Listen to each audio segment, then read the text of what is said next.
దశలో ఒక్కొక్క రకముగా స్త్రీ కానివ్వండి, పురుషుడు కానివ్వండి, వారి యొక్క శరీర విభాగం మాత్రమే కాదు, మానసిక స్థితి కూడా మారుతూ ఉంటుంది.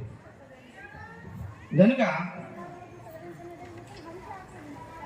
ఒక 25-30 సంవత్సరాలు వచ్చినప్పుడు అబ్బాయి కానివ్వండి, అమ్మాయి కానివ్వండి పెద్దవాడైపోతాడు. పెద్దవాడైన తర్వాత చిన్నవాని వలె లేక పిల్లవాని వలె ఆ చేష్టలు, క్రియలు కనబడాయి అనుకోండి, ఆ తల్లిదండ్రుల యొక్క బాధ వర్ణనాతీతం.